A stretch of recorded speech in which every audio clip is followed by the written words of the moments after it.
கர்த்தர் ஸ்தோத்திரம். கர்த்தருடையதாக தியானத்துக்கு நாம் வாசித்த சங்கீதம் என்ன சங்கீதம்? 109 சங்கீதத்துல 7-8 வசனம் வாசிப்போம்.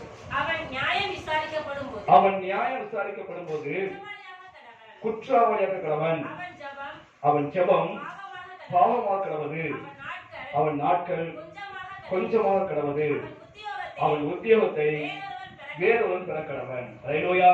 கர்த்தர் ஸ்தோத்திரம். கர்த்தருடையதாக இந்த வசனமானது யாரை குறித்து சொல்லப்பட்டுள்ளது? திருக்கசம் எழுதப்பட்ட சங்கீதம். இந்த சங்கீதம் முழுக்குமே 109 சங்கீதம் முழுக்குமே யாரை குறித்து எழுதப்பட்டது? யூதாஸ் காரியத்தில் எழுதப்பட்டது. அல்லேலூயா.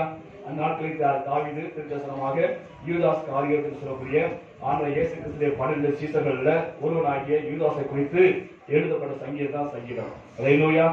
அவன் நியாயம் விசாரிக்கப்படும் போது குற்றவாளியாக கடவன், அவன் ஜெபம் பாவமாக கடவது, அவன் நாட்கள் கொஞ்சமாக கடவது, அவன் உத்தியோகத்தை வேறொருவன் பெற கடவன். அல்லேலூயா. ஆண்டவர் இயேசு கிறிஸ்து தெரிந்த 12 சீசன்ல ஒருத்தன் இப்படியாக ஒரு பின்மாற்றம் போவான்னு சொல்லி அந்த நாட்களிலேயே தாவீது திருக்கசனமாக இருக்கிறார். அல்லேலூயா. ஆண்டவர் இயேசு கிறிஸ்து நாட்களிலே ராம் முழுதும் ஜெபம் பண்ணாராம். ராம் முழுதும் ஜெபம் பண்ணாரு. எதுக்காக ஜெபம் பண்ணாரு? தன்னோடு இருக்க முடியாத சீசரை தெரிந்து கொள்வதற்காக. யாரை தெரிந்து கொள்ள வேண்டும் பிதாவே என்று சொல்லி பிதாவை ஜெபித்து ஆண்டவர் கேட்கார். லூக்காவை வாசிப்போம். 6ஆம் அதிகாரம் 12-13. லூக்கா 6:12-13. அந்நாட்களிலே அவர் ஜெபம் பண்ணும்படி ஒரு மலையின் மேல் ஏறி ராம் முழுதும் தேவனை நோக்கி ஜெபம் பண்ணி கொண்டிருந்தார். பொழுது விடிந்த போது அவர் தம்முடைய சீசர்களை வரவழைத்து அவர்கள் 12 பேரை தெரிந்து கொண்டு அவருக்கு அப்போஸ்தலர் என்று பெயரிட்டார். அல்லேலூயா.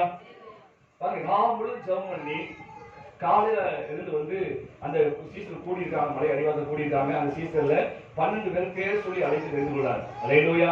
அப்ப ராம் முழுதும் ஆண்டு ஜெபம் பண்ணி ஒரு தப்பான ஆளை தெரிந்து கொண்டாரா?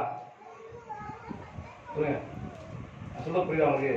ஆண்டு ராம் முழுதும் ஜெபம் பண்ணி தெரிந்து கொண்டாரு, பேர் சொல்லி தெரிந்து கொண்டாரு. அதுல யூதாஸ் காரியத்துக்கு ஒருத்தன்.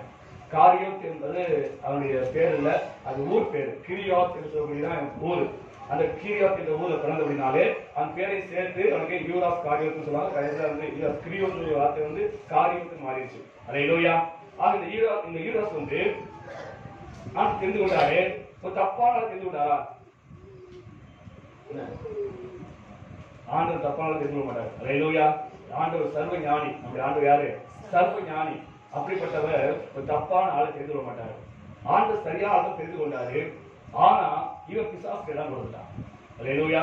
இவன் பிசாசுக்கு இடம் கொடுத்த அப்படின்னாலே பிசாசாவே மாறி போயிட்டான். அல்லேலூயா. பிசாசுக்கு இடம் கொடுத்த அப்படின்னாலே எப்படி போயிட்டான்? பிசாசாவே மாறிட்டான். அந்த வாசிப்பு வசனத்தை யோவான்ல 6ஆம் அதிகாரம் 7 வாசிப்போம்.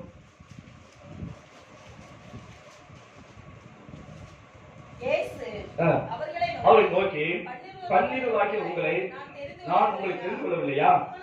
உங்களுக்குள்ளும் ஒருவன் பிசாசாக இருக்கிறான். அல்லேலூயா. அது பிசாசாவே ஆயிட்டான். பிசாசுக்கு இடம் கொடுத்த அப்படின்னாலே எப்படி ஆயிட்டான்? பிசாசாவே ஆயிட்டான். அல்லேலூயா. இந்த யூதாஸ் பின்மாற்றம் ரொம்ப பயங்கரமானது. அது பிசாசாவே மாறிட்டான். அல்லேலூயா. ஆண்டவர் சரியாக தெரிந்து கொண்டாரு. உங்களை என்னை ஆண்டவர் சரியாக தெரிந்து கொண்டிருக்காரு. அல்லேலூயா. சரியாக தெரிந்து கொண்டிருக்காரு. ஆனா நாம் பிசாசுக்கு இடம் கொடுத்தோம் சொன்னா நாமும் என்ன செய்வோம்? அப்படிதான் போக வேண்டிய சூழ்நிலை வந்துடும். இது நமக்கு ஒரு பெரிதான எச்சரிப்பு. இது பலமான எச்சரிப்பு. யூதாஸ் வாழ்க்கை நமக்கு பலமான எச்சரிப்பு. அல்லேலூயா. ஆண்டவர் சரியாக தெரிந்து கொண்டிருக்காரு. உங்களை என்னையும் ஆண்டவர் நல்லா தெரிந்து கொண்டிருக்காரு. எப்ப தெரிந்து கொண்டாரா? உலகத்தோடு முன்பாக தெரிந்து கொண்டாராம். அல்லேலூயா. உலகம் தோன்றதுக்கு முன்பாகவே உங்களை என்னையும் கர்த்தர் தெரிந்து கொண்டிருக்காரு. அது போல தாவீது தெரிந்து கொண்டாரு, யூதாஸ் தெரிந்து கொண்டாரு. அது சங்கீதத்தில் எழுதப்பட்டிருக்கு. அல்லேலூயா. சங்கீதத்தில் தீர்க்கதரிசனமா எழுதி வச்சிருக்காங்க. அப்படியாக ஆண்டவர் சரியானதான் தெரிந்து கொண்டாரு. ஆனா நம்ம வாழ்க்கையில பிசாசுக்கு இடம் கொடுக்கும் போது நாம பின்மாற்றப்பட வேண்டிய சூழ்நிலை ஏற்படும் என்பது இந்த யூதாசுடைய வாழ்க்கையிலிருந்து நாம் கற்றுக்கொள்ளும் பாடமாக இருக்குது. அல்லேலூயா. தேவனுடைய ஊழியக்காரனை ஆண்டவர் தேவதூதன் என்று சொல்றாரு. ஆனா தேவதூதனா இருந்த லூசிபர் என்ன பண்ணா? விழுந்து போனான் இல்லையா? லூசிபர் என்பவன் யாரு? தேவதூதன். அல்லேலூயா. தெரியுமா? அவன் தான் பிசாசு சொல்றான். அவன் சாத்தானா மாறிட்டான். அவன் தேவதூதனா இருந்த அந்த லூசிபரே எப்படி சொன்னாங்க? விழுந்து போனான். அல்லேலூயா. அப்ப கொஞ்சம் நினைச்சு பாருங்க. தேவதூதன் இருந்தவனே பின்மாறி போயிட்டான். ஆண்கள் தெரிந்து கொள்ளப்பட்ட, நேரடியாக தெரிந்து கொள்ளப்பட்டு யாமும் செபிரி தெரிந்து கொள்ளப்பட்ட யூதாசை வந்து விழுந்து போயிட்டான். அப்படி இருக்கும்போது நம்மளாம் என்ன ஆத்திரம் நினைச்சுக்கிறோம்? நம்மளாம் என்ன ஏமாத்துறோம்? இந்த பொருளாதார உலகத்தை ஜீவித்துக் கொண்டிருக்கிறோம். ஒரு நெருக்கடியான காலத்தில் வாழ்ந்து கொண்டிருக்கிறோம். எவ்வளவோ பாவம் பெருகி போயிடுச்சு. அந்த காலத்துல இந்த காலத்துல பாவம் பெருகி போயிடுச்சு. நம்முடைய பாக்கெட்லயே பாவம் நினைச்சுது இருக்கா இல்லையா? பாக்கெட்லயே இருக்குது பாவம். ஹல்லேலூயா. எல்லாமே பக்கத்துல இருக்குது, சமீபம் தான் இருக்குது வந்து. இப்படிப்பட்ட பொருளாதார உலகத்தில் வாழ்க்கை நீங்கள் நானும் எப்படி வாழ வேண்டும் என்பதை இந்த யூதாசுடைய வாழ்க்கையிலிருந்து நாம் கற்றுக்கொள்ள வேண்டும். ஹல்லேலூயா. எவ்வளவு ஆண்டவர் தெரிந்து கொள்ளப்பட்ட விசேஷிதமானவன். அவனே வந்து விழுந்து போனானே. ஹல்லேலூயா. லூசிபர் என்ற அந்த தேவதூதனை விழுந்து போனானே. அப்படி இருக்கும்போது நாம ஏமாற்றோம். இந்த யூதாசுடைய பின்மாற்றம் ரொம்ப மோசமான ஒரு காரியம். ஹல்லேலூயா. யூதாவுடைய பின்மாற்றம் என்ன வந்தது? யூதாவின் பின்மாற்றம் கடந்தாக பார்த்தோமே, அவன் மாம்ச பிளவிற்கு வந்தது. ஹல்லேலூயா. யூதாவுடைய பின்மாற்றம் மாம்ச பிளவிற்கு தான் வந்தது. இந்த யூதாசுடைய பின்மாற்றம் எதா வந்து சொன்னா, இது பிசாசுடைய வஞ்சகத்துக்கு தான் வந்தது. பெரிய பாவம் செய்யல. எதா வந்துச்சு? பிசாசு வஞ்சிச்சு இருக்கான். அந்த பிசாசு வஞ்சிச்சு அப்படின்னாலே அவள் பிசாசா மாறி போயிட்டான். ஹல்லேலூயா. முதலாவது பாருங்க, வேதத்துல படிக்கும் போது தியானிக்கும் போது பாத்தீங்கன்னா சரி, யூதாசை முதலாவது பிசாசு தூண்டுறான். பாவம் செய்யும்படியாக ஆண்டவரை காட்டி கொடுக்கும்படியாக தூண்டுறான். தூண்டின பிறகு அவங்க இடம் கொடுத்துட்டான். அப்பயே வந்து அப்பாளுக்கு சாத்தான ஆண்டவர் இயேசு சொன்னது போல சொல்லிட்டான்னா கண்டிப்பா உள்ள நுழைஞ்சிக்க முடியாது. இப்ப அவன் தூண்டும் போது அந்த வார்த்தைக்கு கீழ்ப்படித்து இவன் சேர்ந்து ஆரம்பிக்கும் போது பிசாசை உள்ள புகுந்துட்டான். உள்ள புகுந்தபடினாலே அவன் பிசாசே மாறிட்டான். வசனத்தில் வாசிப்போம். யோவான் 13:2 வாசிப்போம். யோவான் 13:2.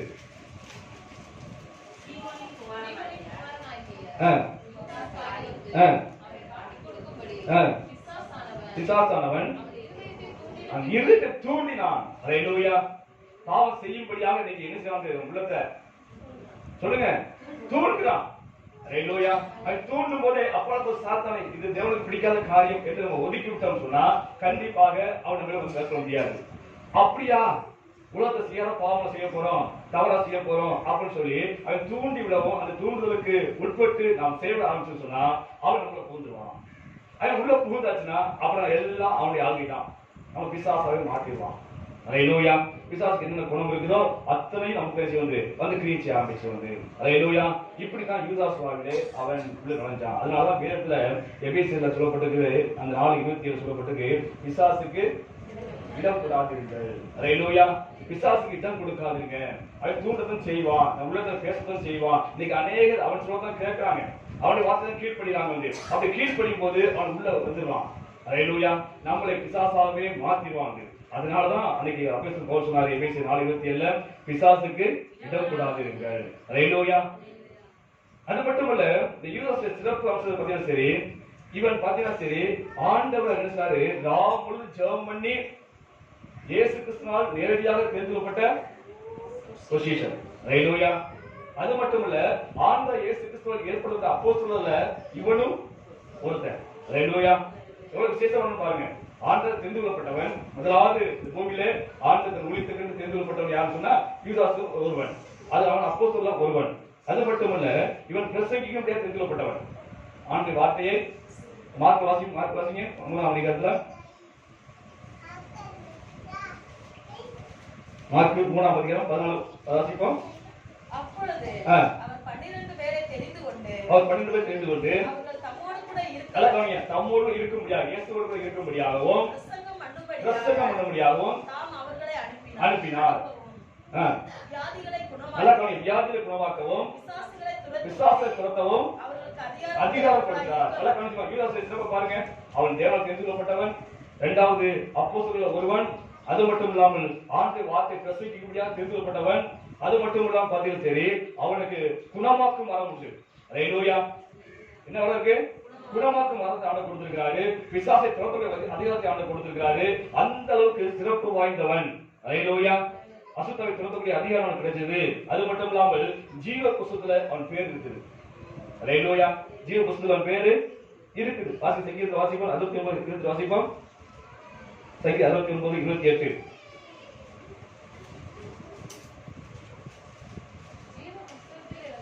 ஜீவ புஸ்தகத்துல அவர் பேர் கிறுக்கி போடுங்க. ஹalleluya. அவன் ஜீவ புத்தகத்துல அந்த யூதாஸ் பேர் இடம் பெற்றிருக்குது. ஹalleluya. ஏன்னா அவன் ரட்சிக்கப்பட்டவன், அதனால பேர் இடம் பெற்றிருக்குது. அது மட்டுமல்ல, இயேசுவுக்கு ரொம்ப நம்பிக்கையானவன், அதனாலதான் ஆண்டவர் பணப்பொருட்களை கையில் விட்டுருக்காரு. ஹalleluya. இயேசு கிறிஸ்துவோட அத்தனை காணிக்கை யார் இருக்குது? யூதாஸ் தான் இருக்குது. அவ்வளவு நம்பிக்கையானவன், பொறுப்பானவன், அதனாலதான் ஆண்டவர் கையில பணப்பையை கொடுத்திருக்காரு. அது மட்டுமல்ல, வேதம் சொல்லுது இயேசு கிறிஸ்துவுக்கு ரொம்ப நெருங்கியவன், ஹalleluya, ரொம்ப நெருக்கமானவன் என்று சொல்லப்பட்டிருக்கு. வசனம் வாசிப்போம். சங்கீதம் 49 வாசிப்போம்.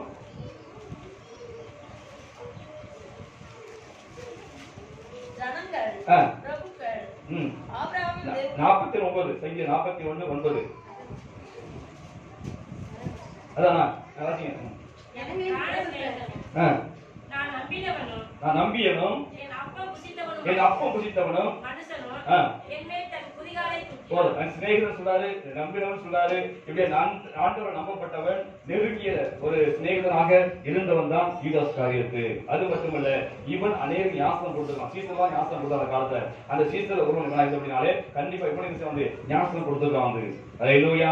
ஆக இவ்வளவு சிறப்பு வாய்ந்த ஒரு ஊழியக்காரன், ஹalleluya, இவ்வளவு சிறப்பு வாய்ந்தவன், இவனே வந்து பின்மாறி போயிட்டார் காலத்துல. ஹalleluya. ஆக இதன் மூலமாக நாம் பலமாக எச்சரிக்கப்பட்டோம். இவ்வளவு சிறப்பு வாய்ந்தவன், ஆண்டவர் நம்பிக்கைக்குரியவன், நெருக்கமானவன், ஆண்டவர் சிநேகனாக இருந்தவன், நம்பிக்கைக்குரிய ஒரு பொறுப்பை ஆண்டவர் கையில கொடுத்திருக்காரு. இப்படி ஆண்டவருக்கு பிரியமாய் வாழ்ந்தவன், தேர்ந்து கொள்ளப்பட்டவன், அப்போஸ்தலர் பட்டத்துல அவனுக்கு உண்டு. இப்படிப்பட்ட ஒரு நல்ல ஒரு ஊழியக்காரனாக இருந்த இந்த யூதாஸ் கூட பின்மாறி போனபடினாலே நாம் எல்லாம் இதன் மூலமாக பலமாக எச்சரிக்கப்படுகிறோம். ஹalleluya. சாதாரண எல்லாம் நினைச்சுக்கிறோம், வந்து பரலோகம் போறது இன்னைக்கு அதை குறித்து யாருக்குமே தரிசனம் இல்லை. ஏதோ இன்னைக்கு காலத்தை ஓடிக்கிட்டு ஒழிய பரலோகத்தை குறித்தோ நிச்சயத்தை குறித்து நம்ம யோசிக்கவே கிடையாது. நாம் நிச்சயத்துக்கு போகணும்னு சொன்னா ரொம்ப கஷ்டமான காரியம். பரலோகத்தை சுதந்திரிக்க சொல்ல ரொம்ப லேசான காரியம் கிடையாது. அழைக்கப்பட்டிருக்கிறோம், ஆனா உண்மைதான். ஆனா கடைசி புரிந்து நிலைத்திருந்தா தான் செய்ய முடியும், உள்ள போக முடியும். ஹalleluya. ஒரு கிறிஸ்துக்குள்ள வந்த பிறகு பற்றி சரி, நம்மை எப்படியாவது வஞ்சிக்கிறதுக்கு பல விதங்களிலே பல ரூபங்களிலே பிசாசு அவன் கிரியை செய்து கொண்டே இருக்கிறான். நீங்க தூங்கலையோ அவன் தூங்குவதே இல்லை. ஹalleluya. அவன் யாரை விழுகாமல் என்ற வகை தேடிய சாமி சுற்றி வசனம் சொல்கிறது. அந்த அளவுக்கு வஞ்சகனாக அவன் காணப்படுகிறான். ஏவாளை வஞ்சித்தான். முதல் மனுஷியாக ஏவாளை பாம்பின் ரூபத்தில் வந்து சர்ப்பத்தின் ரூபத்தில் வந்து வஞ்சித்தாங்க வேதத்தில் வாசிக்கிறோம். அது போல பல விதங்களிலே பல ரூபங்களிலே சொன்ன போல நம்முடைய பலம் எது எது தெரியும், அவனுக்கு நம்முடைய பலவீனம் எது எது தெரியும் வந்து. ஆக நமக்கு எந்த பலவீனம் இருக்குதோ அதை வைத்து நம்மை மேற்கொண்டு நம்மளை வந்து அவள் பின்மாற செய்கிறான். ஹalleluya. அது போலதான் பிசாசானவன் இந்த யூதாசை வஞ்சித்தான் என்று வேதத்தை பார்க்கிறோம். ஹalleluya. முதலாவது அவன் செய்த பாவம் என்ன பார்த்தீங்கன்னா சரி, அவன் பெரிய பாவம் ஒன்றும் செய்யவில்லை. ஹalleluya. பின்மாற்றத்துக்கு பல விதமான பாவம் உண்டு. யூதாஸ் செஞ்ச பாவம்லாம் வந்து மாம்ச இச்சை பாவம், அது அது அது வந்து பெரிய பாவமா இருந்துச்சு. ஆனா இவன் செய்த பாவம் அப்படிப்பட்ட பெரிய பாவம் கிடையாது. ஹalleluya. வெளிப்பார்வைக்கு நல்ல ஒரு பரிசுத்தவான், தேவனை தேடக்கூடிய ஒரு பக்தி உள்ள மனுஷன். இவனுடைய பின்னணி நீங்க பாத்தீங்கன்னா சரி, இவனுடைய பின்னணியை பைபிள் போடல. ஆனா வேத பண்டிதர்கள் வந்து அந்த சரித்திர நூலை படித்து சொல்றாங்க, இவன் வந்து ஒரு புரட்சியாளர். என்ன புரட்சியாளர் சொன்னா, அதாவது அந்த காலத்துல ரோம அரசாங்கத்தின் மூலமாக யூதர்கள் ரொம்ப ஒடுக்கப்பட்டாங்க.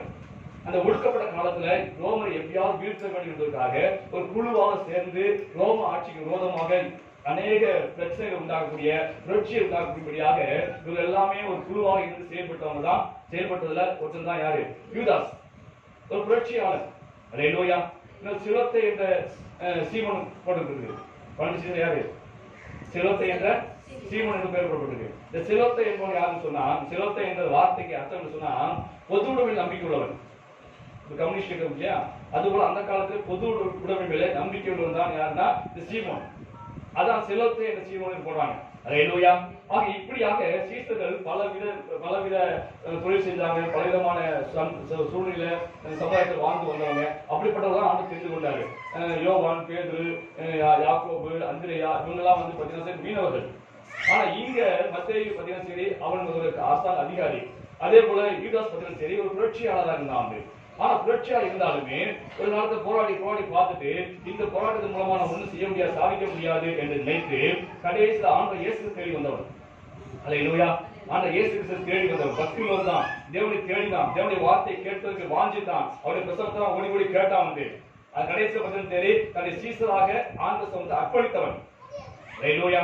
ஆண்டவர் சமூகத்தில் அர்ப்பணித்தவன். அர்ப்பணிக்காம ஒருத்தர் சீசரா தெரிஞ்சுக்க முடியாது. அப்படி ஆண்டவர் இயேசுனாலேயே போய் கொண்டிருந்தான். அதை இனிமே நம்ம சாதிக்க முடியாது, புரட்சி விடாமல் சாதிக்க முடியாது.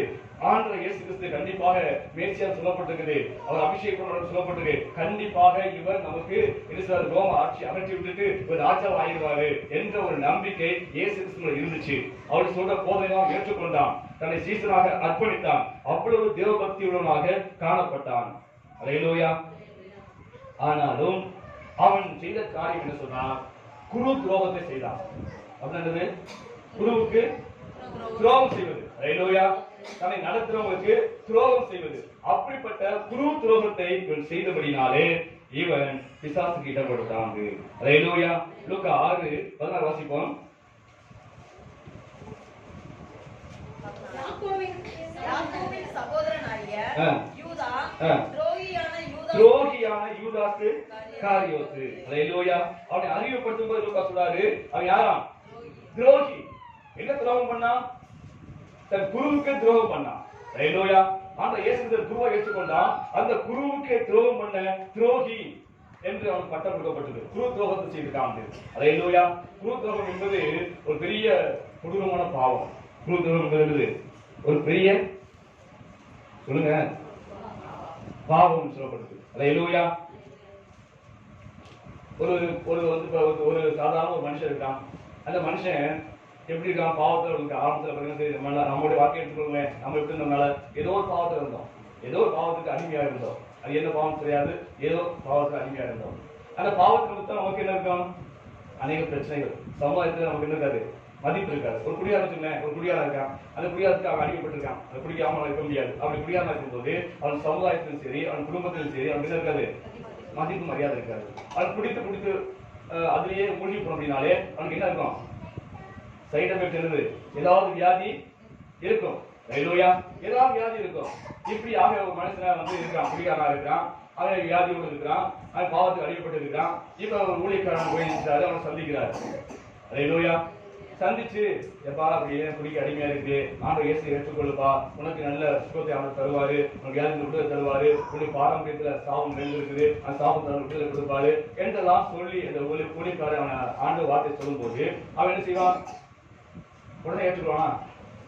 அப்படின்னு உடனே ஏற்றுக்கோமாம உடனே அந்த ஊழியக்காரே பரியாசம் பண்ணுவான். எனக்கு வேலை இல்லை அப்படின்னு சொல்லி பரியாசம் செய்வான். அந்த பரியாசத்தை ஊழியக்காரன் ஏற்றுக்கொண்டு அவனை தொடர்ந்து போய் அவனுக்கு இறங்கி, ஒரு குடியாரனுக்கு போய் கிட்ட பேசணும்னா அவனுக்கு ஈக்குவலா போய் இறங்கி உட்கார்ந்து பேசினா தான் அவன் பேச முடியும்.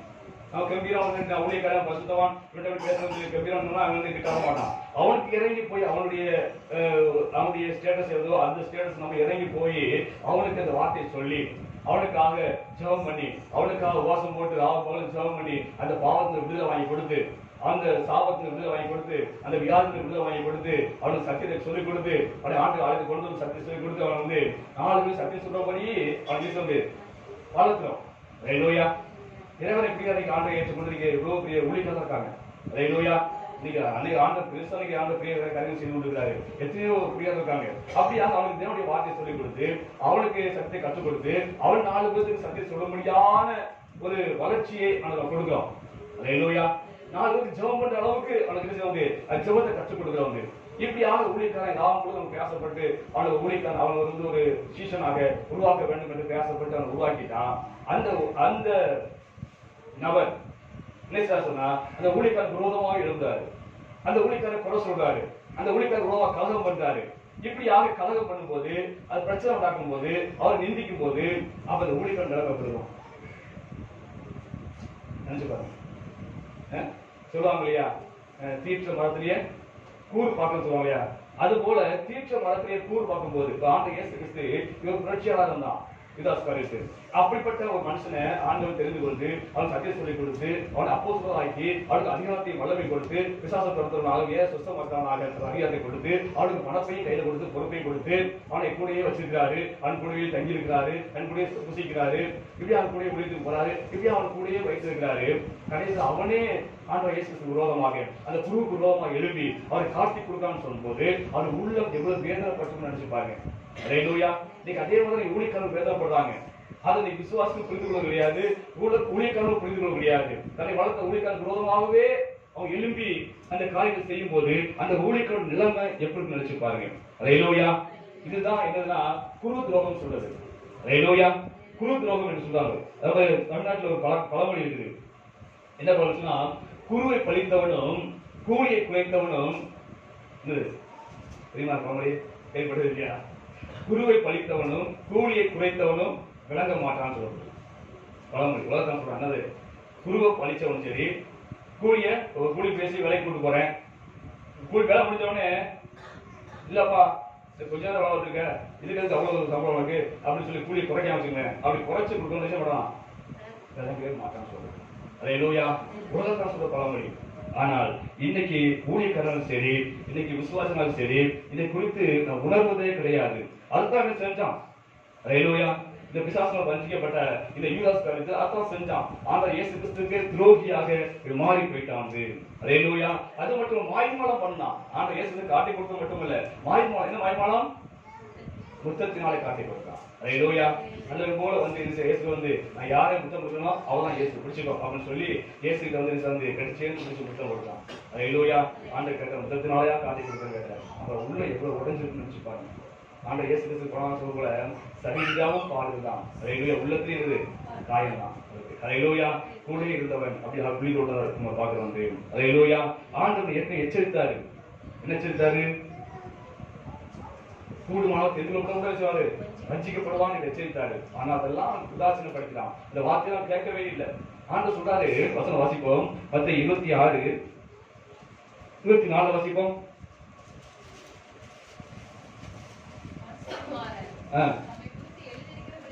எழுதினபடியே போகிறான். ஆகிலும் எந்த மனுஷனால் மனுஷன் காட்டி கொடுக்கிறானோ அந்த மனுஷனுக்கு என்னது? ஐயோ. அல்லேலூயா. ஆண்டவர் இயேசு கிறிஸ்து ஏற்கனவே எழுதி வைத்தபடிதான் போறாரு. இந்த 12 சீசன்ல யாராவது தான் காட்டி கொடுக்கணும். என்னது? அது என்னது? தீர்க்கதரிசனம். அல்லேலூயா. அந்த காட்டி கொடுக்கிறதுக்கு இவன் வந்து உடன்பட்டுட்டான். உண்மையிலேயே பார்த்தீங்கன்னா சரி, பேதுரு தான் அந்த பாவத்தை செய்ய வேண்டியவன். பேதுரு பின்மாறி போனாரு. அல்லேலூயா. பேதுரு பின்மாறி போனாரு. அவருக்கு ரெண்டு சோதனை வந்துச்சு. அவருக்கும் சோதனை, யூதாஸுக்கும் சோதனை வந்துச்சு. அதுல வந்து பேதுரு என்ன பண்ணிட்டாரு? மனம் திரும்பிட்டாரு. அல்லேலூயா. தன் பாவத்தை அறிக்கை செய்து மனம் திரும்பிட்டாரு. யூதாஸ் வந்து மனம் திரும்பினா ஆனா பாவத்தை அறிக்கை செய்யவே இல்லை. அல்லேலூயா. ரெண்டு பேருக்கும் பயங்கர சோதனை வந்துச்சு. அந்த சோதனையில முழுசா விழுந்து போல யாருக்குன்னா யூதாஸ். அல்லேலூயா. அந்த பிசாசுக்கு இடம் கொடுத்த அப்படினாலே முழுமையாக விழுந்து போனேன்னு பார்க்கிறோம். அல்லேலூயா. அதான் ஆண்டவர் சொல்றாரு, பிரவாகம் இருந்தா நல்லா இருக்கும். எனக்கு ஆண்டவர் சொன்ன வார்த்தைக்கு நான் போறேன். இந்த சிலுவை தான் எனக்கு ஆண்டவர் நியமிச்சது மரணம்.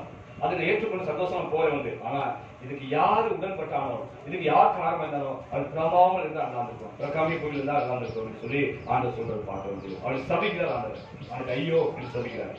அல்லேலூயா. ஆக முதலாவது அவன் செய்த பாவம் சொன்னா என்னது? குரு துரோகம், துரோகியாக மாறி போனது. இரண்டாவது பதிவு சரி, அவன் செய்த பாவம் என்று சொன்னா அவன் செய்த திருட்டுத்தனம். என்னது? திருட்டுத்தனம். அல்லேலூயா. திருட்டு என்ன? திருட்டு என்ன? இன்னொருத்தருடைய பொருளை நாம அவர் தெரியாமல் எடுப்பது என்னது? திருட்டு. அல்லேலூயா.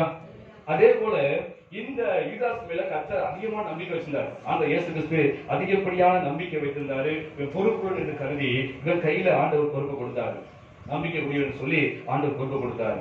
ஆனால் இந்த இயேசு கிறிஸ்து இந்த காணிக்கை யாருக்கு சொந்தம்? யாருக்கு கொடுக்கப்படுது காணிக்கை?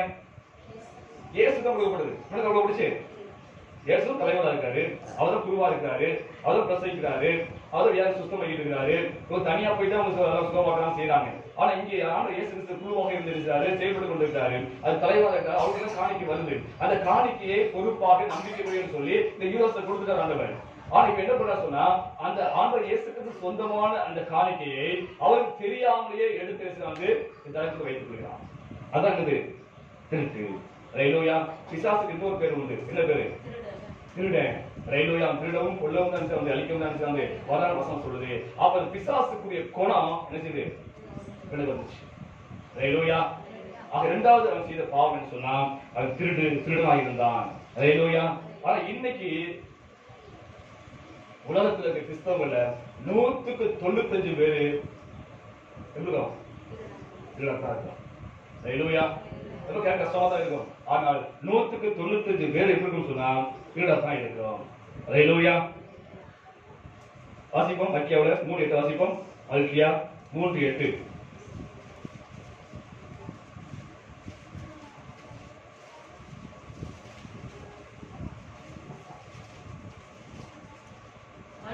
மனுஷன் தேவனை வஞ்சிக்கலாமா? நீங்களோ என்னை வஞ்சித்தீர்கள். எதிரே உங்களை வஞ்சித்தோம் என்கிறீர்களா? தசம பாகத்திலும் காணிக்கையும் தானே. ஹalleluya. தசம பாகத்திலும் காணிக்கையும் தேவனை என்ன செய்வாங்க? வஞ்சிக்கிற அப்படிதான் ஆண்டவரை ஏமாத்துறோம். அவருக்கு உரியதை அவருக்கு கொடுப்பதில்லை. அவர் ஏமாற்றிக் கொண்டிருக்கிறோம் என்று வசனம் சொல்கிறது. அந்த நாள்ல இந்த வரைக்கும் அதான் நடக்குது. ஹalleluya. தசமம் யாருக்கு? உங்க வருமானத்துல 10 ஒரு பங்கு யாருக்கு? அது கர்த்தருக்குரியது. அவர் கர்த்தருக்குரியதை கர்த்தர் கொடுக்க வேண்டும். அது அவருக்குரிய பங்கு. அந்த பங்குல நம்ம கை வச்சோம் சொன்னா அது என்னது? திருட்டு. ஹalleluya. அவருக்குரிய நான் எடுக்கும்போது நான் என்ன செய்வேன்? நான் திருடுறேன். ஹalleluya. இந்த திருடன் என்ற சொன்னாலே வந்து பிசாசுக்குரிய வார்த்தை. அந்த பிசாசுக்குரிய சுபாவம் நமக்குள்ள வந்துருச்சு. நாம இது கடைசியில இருந்துச்சுன்னா நாமும் கடைசி பிசாசாக மாறிடுவோம். வளர்ந்து பிரவேசிக்க முடியாது. ஹalleluya. இந்த 10 ஒரு பங்கு அவருக்குரியது, கர்த்தருக்குரியது, இயேசு கிறிஸ்துவுக்கு உரியது. அதை இயேசு கிறிஸ்து கண்டிப்பா கொடுக்கணும். ஊழியக்காரன் நினைக்காதீங்க, பாஸ்டர் கொடுக்கணும் நினைக்காதீங்க. அது ஆண்டவருக்கு கொடுக்கிறது. அதான் அவர் கேட்டார், என்னை வஞ்சிக்கிட்டீங்கன்னு சொல்றாரு. நீங்க ஊழியக்காரன் வஞ்சிட்டீங்கன்னு சொல்லல, அவர் என்னை வஞ்சிட்டீங்கன்னு சொல்றாரு ஆண்டவர். அப்ப அவருக்கு கூறியதை அவர் கொடுக்க வேண்டும். ஹalleluya. அடுத்து காணிக்கையும் வஞ்சிக்கிறீங்களே, ரசம் மாத்திரம் வஞ்சிக்கிறீங்க, 10 ரூபாய் எடுத்துறீங்க, காணிக்கையே என்ன செய்யுங்க? என்ன வஞ்சிக்கிறீங்க ஆண்டவர் சொல்றாரு. காணிக்கை வஞ்சிக்கிறோம். இதாவது பாருங்க, ஒரு வியாதிஸ்தர் இருக்கான். இந்த வியாசத்துல பார்த்தீங்கன்னா சரி விசுவாசம் இருந்தாலுமே முதலாவது எங்க போறான்? மருத்துவமனைக்கு தான் போவான். அங்க இங்க லோக்கல் மருத்துவமனைக்கு போவான், அவன் சிறுத்தூருக்கு போவான், ராஜபாளையம் போவான், மதுரை போவான். கடைசியில எங்கெல்லாம் போய் சுத்தி கடைசியில ஒரு வியாதி சுகமாகவே இல்லை. அப்புறம் கடைசியில ஆண்டு அழைத்து வந்து பாஸ்டர் நாங்க எல்லாம் சுத்தி வந்துட்டோம் பாஸ்டர், எவ்வளவோ போயிட்டு வந்துட்டோம் பாஸ்டர், சுகமே கிடைக்கல பாஸ்டர் சொல்றாங்க. அப்ப ஆண்டவர் அவனுக்கு சுகம் தராரு. யார் தருது? அது மறந்து விடாது. ஆண்டவர் தர்றாரு. ஊழியக்காரன் வந்து சும்மா ஜெபம் பண்ணா கையை தான் வைக்கிறான். ஒழிய சுகம் தருவது யாரு? ஆண்டவர் தான். ஹalleluya. அப்ப இத்தனை டாக்டருக்கு ஒரு கோடி ரூபாய் கொடுத்தோமே, அள்ளி கொடுத்து வந்தோமே, அப்ப ஆண்டவர் சுகம் கொடுத்த ஆண்டவருக்கு எவ்வளவு காணிக்கை கொடுக்கிறோம்? எவ்வளவு ஆயிரம் செலவழிச்சோம் இல்லையா? ஆயிரக்கணக்கான செலவழிச்சோம் இல்லையா? அப்ப ஆயிரக்கணக்கான ஒரு செலவழிச்சோமே, அவங்க அது கேட்ட பீஸ் அள்ளி கொடுத்து வந்தோமே.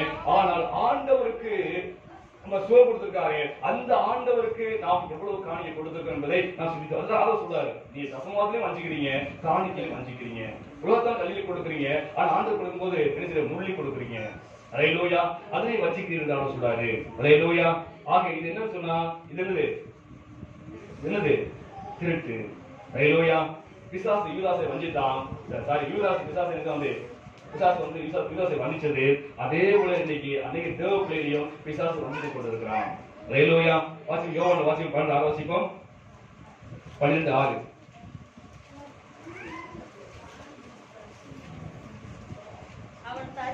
அவன் தரித்திர குறித்து கவலைப்பட்டு இப்படி சொல்லாமல் அவன் திருடா இருந்தபடினாலும் கண்ணப்பையை வைத்துக் கொண்டு அது போடப்பட்டதை சுமக்கிறவனாலும் இப்படி சொன்னான். ஹalleluya. அந்த ஒருத்தர் வந்து பரிமளத்தை கொடுக்குறாங்க. காணிக்கையாக வந்து ஆண்ட இயேசுடைய அந்த தேசத்துல ஊத்துறவங்க காலை ஊத்துறோம் அப்படியாக பரிமளத்தை கொடுக்கும் போது அது என்ன சொல்றாங்க? யூதாசு இவ்வளவு வெளியிருந்த பொருளை வந்து வீணாக்குறீல, இதை என்ன வித்து தான் 300 ரூபாய் கிடைக்கும். 300 ரூபாய் பெரிய தொகை, 300 ரூபாய் கிடைக்கும். அதை கொடுத்து ஏழைக்கெல்லாம் உதவி செய்யலாமே என்று சொல்லி அவர் சொல்றான். அப்ப ஆண்டு சொல்றாரு, கருத்து குறித்து வெளிச்சு வந்து கவலைப்படல. இவன் எதுக்காக கவலைப்படுறான்? 300 பணம் வந்துச்சுன்னா பையில வந்துச்சுன்னா அது 100 ரூபாய் எடுத்துலாமே, பையில ஒண்ணுமே இல்லையே அப்படின்னு சொல்லி அதை குறித்து கவலைப்படக்கூடிய கருத்து கவலைப்படவே இல்லை என்று பேச சொல்கிறது. ஹalleluya. சொல்லுவாங்க பழமொழி, தேனை எடுக்கிறவன் உலகின் அக்காமல இருக்கான் அப்படின்னு சொல்லுவாங்க. இது உலகத்தான். ஆனால் தேவனுக்கு நாம ஆண்டவர் கொடுக்க வேண்டிய விஷயம் வந்து நாம் சரியாக கொடுக்க வேண்டும். ஹalleluya. ஆபிரகாமுக்கு அந்த சோதம் குமார ராஜாக்கள் எல்லாத்தையும் எடுத்து சொன்னாங்க. அவங்க சொன்னாங்க, நீ கொடுக்குற சிறட்டமா இல்லது செருப்பு வாறு நினைச்ச மாட்டேன், எடுக்க மாட்டேன். வாசிக்க ஆதியாகமத்துல 14:22 இருக்கு. வாசிப்போம்.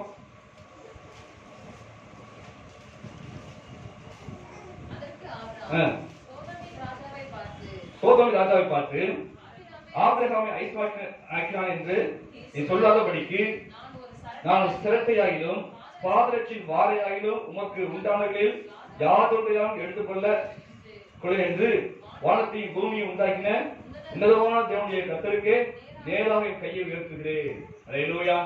ஆண்டவர் சந்திப்பாரு, ஆண்டவர் கொடுப்பாரு. உன் காசு எனக்கு வேண்டாம், உன் பொருள் எனக்கு எதுவுமே வேண்டாம் சொல்லி அப்படியாக நிறுத்தான். அவன் கொடுக்குறான், அள்ளி கொடுக்குறான். எல்லா பொருளும் எடுத்துக்கோ, கொள்ளையான பொருள் எல்லாத்தையும் எடுத்து போக சொல்லும் போது எனக்கு வேண்டாம் என்று சொன்னான். அல்லேலூயா. ஆக பொருளாசைகள் ஆசைகளாக இருந்தான் ஆபிரகாம். ஆனா இவனுக்கு இருந்தது பொருளாசை இருந்தது. அல்லேலூயா. இந்த காசை எப்படியாவது காரணம் எடுக்கணும் என்றுதான் அவன் தோணிச்ச ஒழிய அது ஆண்டவர் பார்த்து கொண்டிருக்காரு. அவர் தீர்க்கதரிசனம் வரம் பெற்றவர். ஆண்டவர் தீர்க்கதரிசனம் வரம் பெற்றவர். அல்லேலூயா. அந்த பிரீத்தம் இருக்கும் போதே அவன் பேர சொல்லி கூப்பிடுறாரு. நீ அத்திமத்த கீழே நின்று சொல்லி ஆண்டவர் தீர்க்கதரிசனம் சொல்றாரு. அப்படி இருக்கிற தேவன் கூட இருக்கிறவன் நம்ம காசு எடுக்கிறோமே அது ஆண்டவர் தெரியாம இருக்குமா என்று சில உணரல. அல்லேலூயா. இன்னைக்கு ஆண்டோடைய காசை எடுக்கிறோமே, ஆண்டு பார்த்துக்கொண்டு இருக்கிறாரு, ஆண்டு ஜீவனத்தமா இருக்கிறாரு என்ற உணர்வு தேவனுடைய பிள்ளைகளுக்கு நமக்கு இல்லாம போகுது. ஆண்டு கொடுத்த அத்தனைக்கும் என்ன செய்யணும்? கணக்கு கொடுக்கணும். அல்லேலூயா. எல்லாத்துக்கும் கணக்கு கொடுக்க வேண்டியது அவசியமா இருக்குது. அது மட்டும் இல்ல, திருடன் பரலோகத்தில் பிரவேசிக்க முடியாது. திருடன் என்ன செய்ய முடியாது? பரலோகத்தில் பிரவேசிக்க வசனம் வாசிக்கும். 1 கொரிந்தியர் 6ஆம் அதிகாரம் 10ஆம் வாசிப்போம். 1 கொரிந்தியர் 6:10.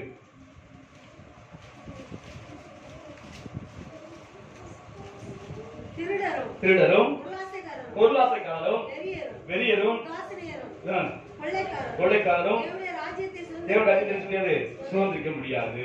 அல்லேலூயா. 1 பேதுரு 4:5 சொல்லப்பட்டிருக்கு. தேவசனம் வேணாம். 1 பேதுரு 4:5 தேவசனம் சொல்லப்பட்டிருக்கு. அப்ப திருடர்கள் கண்டிப்பா பரலோகத்தில் முடியாது, பிரவேசிக்க முடியாது.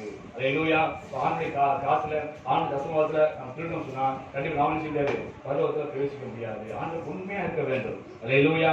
ஆண்டு கொடுக்கிற 1000 10,000த்துல உண்மையா இல்லைன்னு சொன்னா எப்படி லட்சத்தை ஆண்டு கொடுப்பாரு? நினைச்சு பாருங்க. இந்த 1000த்திலேயே நான் உண்மையா இல்லைன்னு சொன்னா எனக்கு எப்படி லட்சத்தை ஆண்டு கொடுப்பாரு? ஆண்டு சொல்ல கொஞ்சம் உண்மையா இருந்தா அதே தனியா சொல்றாரு. அவ ஆண்டு கொடுத்த இந்த 1000 ரூபாயில இந்த 10,000 ரூபாயில நான் உண்மையா இல்லைன்னு சொன்னா ஆண்டு எப்படி லட்சத்தை காட்டுவாரு? அல்லேலூயா. அது உண்மையா இருந்தா ஆண்டு லட்சத்தை காமிப்பாரு. அல்லேலூயா. அது உண்மை இல்லாம போகும்போது ஆண்டு சொல்றாரு இருக்கிறத எடுத்துக்கொள்வாரு. அல்லேலூயா. அப்ப ஆண்டவர் கொடுக்கிறதுல நம்ம நினைச்சணும் உண்மையா இருக்கணும். அதான் 25:23 சொல்லப்பட்டது. உத்தம உண்மையில ஊழியக்காரனே, கொஞ்சத்தில் உண்மையா இருந்தால் அனைவருக்கும் நினைச்சுவேன் அதிகாரியா வைப்பேன்னு சொல்றாங்க. அல்லேலூயா. ஆக அவர் யூதாஸ் செஞ்ச பாவம் என்ன சொன்னா, முதலாவது அவன் துரோகியா இருந்தான், இரண்டாவதாக அவன் திருடா இருந்தான், மூன்றாவதாக சரி அவனை கூட்டு சொல்லும் போது வாசிக்கிறோம்னா கேட்டின் மகன் என்று ஆண்டு சொல்றாரு. அவன் யார் சொல்றாரு? கேட்டின் மகன். கேட்டின் மகன் என்று யாரை குறித்து சொல்லப்பட்டிருக்குது வேதத்துல? அந்திகிறிஸ்து சொல்லப்பட்டிருக்கு. 2 தெசலோனிக்கேயர் வாசிப்போம். 2 தெசலோனிக்கேயர் 2ஆம் அதிகாரம் 3ஆம் வாசிப்போம். 2 தெசலோனிக்கேயர் 2ஆம் அதிகாரம் 3ஆம் வசனம். எவ்விதத்தினாலும் ஒருவனும் உங்களை மோசம் போக்காதபடி எச்சரிக்கையா இருங்கள். ஏனெனில் விசுவாச துரோகம் முந்தி நேரிடும். கேட்டின் மகனாகிய பாவ மனுஷன் வெளிப்படும் போது போதும். கேட்டின் மகன் யாருன்னா அந்திகிறிஸ்து. அல்லேலூயா. அந்திகிறிஸ்து வெளிப்படும் போது சொல்லப்பட்டிருக்கு. அந்திகிறிஸ்துக்கு ஆண்டவர் சொன்ன வார்த்தை தான் கேட்டின் மகன். அல்லேலூயா. ஆக இந்த யூதாஸ் அவன் துரோகியா இருந்தான், திருடனா இருந்தான், மூன்றாவது சரி அவன் கேட்டின் மகனாகிய அந்திகிறிஸ்துவாவே மாறிட்டான். அல்லேலூயா. அந்திகிறிஸ்து சொன்னா அர்த்தம் சொன்னா ஆண்டவர் இயேசு கிறிஸ்து விரோதமானவன், அவருடைய ஊழியத்துக்கு விரோதமானவன். தேவனுடைய ஊழியத்துக்கு யாரும் விரோதமா செய்யறாங்களோ அவங்க யாரு? அந்திகிறிஸ்து. ஆண்டவர் இயேசு கிறிஸ்து விரோதமா யாரும் செய்யறாங்களோ அவங்க அந்திகிறிஸ்து ஆவி உள்ளவங்க. அல்லேலூயா. அன்னைக்கே சொல்லிட்டாரு பேதுரு 1 பேதுரு பட்ட சரி அன்னைக்கு அந்திகிறிஸ்து ஆவி எப்பொழுது யோவான் சொல்லிட்டாரு ஆதியிலிருந்தே இருந்து கொண்டுதான் இருக்குது. அல்லேலூயா. அது இன்னைக்கும் அநேகமாக கிரீச்சு சொல்லி அன்னைக்கு யோவான் சொன்னாரு. அதேதான் இன்னைக்கு நடந்து கொண்டு இருக்குது. அநேகமாக அந்திகிறிஸ்து ஆவி இருக்குது. அந்திகிறிஸ்து என்று சொன்னால் இயேசுவுக்கு எதிரானவன், இயேசு கிறிஸ்துவின் ஊழியத்துக்கு எதிரானவன் என்று அர்த்தம். அதுபோல அன்னைக்கும் சரி இன்னைக்கும் சரி அநேக கூட்டங்கள் செயல்பட்டு கொண்டிருக்குது. அவங்க எல்லாம் யாரும் சொன்னா அந்திகிறிஸ்து ஆவி உள்ளவங்க. அல்லேலூயா. வாசி யோவான் வாசிப்போம். 17:12 வாசிப்போம். யோவான் 17:12.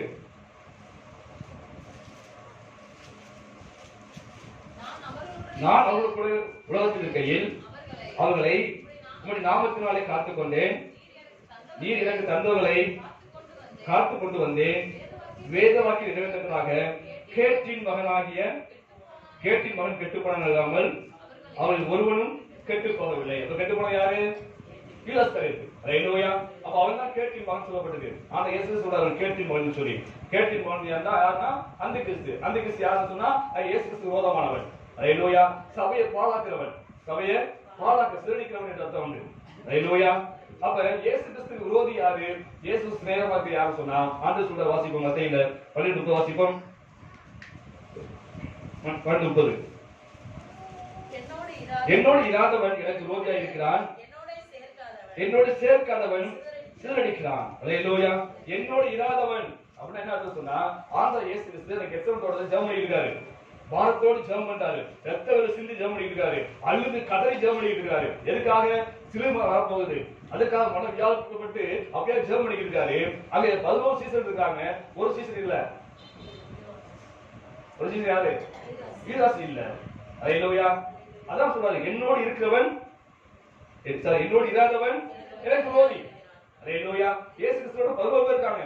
அவர் எதுக்கா தெரிந்து கொள்ளப்பட்டவன்? இயேசு கிறிஸ்துவோடு இருக்கும் நேரம் தெரிந்து கொள்ளப்பட்டவன். ஆனா இவன் என்ன ஆச்சு? பிரிஞ்சு போயிட்டான். எங்க போயிட்டான்?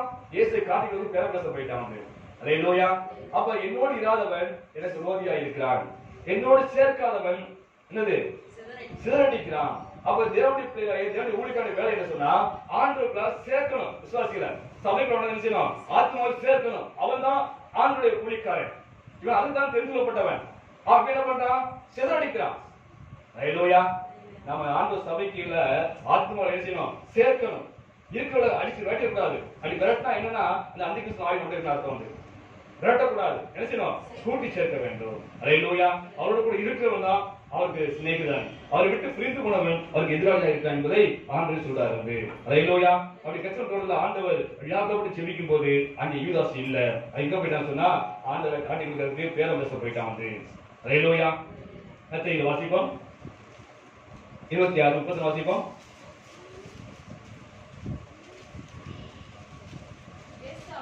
இயேசு அவனை நோக்கி அப்பொழுது இயேசு அவரை நோக்கி, மேய்ப்பனை வெட்டுவேன், மந்தை ஆடுகள் சிதறிக்கப்படும் என்று எழுதிக்கப்படி இந்த ராத்திரியே நீங்கள் எல்லாரும் இணைத்தமாக நினைவீர்கள். அல்லேலூயா. இங்க பார்க்கிறோம், ஆண்டவர் சொல்றாரு, இந்த ராத்திரியிலே நீங்க எல்லாம் என்ன செய்வது என்று போயிடுவீங்க, சிதறடிக்கப்படுவீங்க சொல்றாரு. இதுக்கு காரணம் யாரு? இது காரணம் யாரு? யூதாஸ். அல்லேலூயா. யூதாஸ் காட்டிக்கிறதுனால அந்த கோச்சர் வந்து இயேசு பிடிக்கிறாங்க. அப்பதான் ஒரு பயந்து எல்லாம் சேர்ந்து ஓடுறாங்க. அப்ப ஓடுவதற்கு, ஆண்டவர் இயேசு விட்டு விலகி போவதற்கும் பின்மாறி போவதற்கும் யார் காரணம் சொன்னா, இந்த யூதாஸ் தான் காரணமா இருந்தாங்க. அல்லேலூயா. ஆக ஆண்டவர் இயேசு கிறிஸ்து அதோட இந்த சீசர்கள்லாம் பின்மாற்றம் போறதுக்கு காரணமே இந்த யூதாஸ் தான். எப்பயுமே பின்மாற்றம் போறவன் தனியா போக மாட்டான். எல்லாம் யோசிச்சு பார்த்தீங்கன்னா சரி, தனியாகவே போக மாட்டான். ஒரு கூட்டம் சேர்த்து தான் சேர்ந்து கொண்டு போவான்.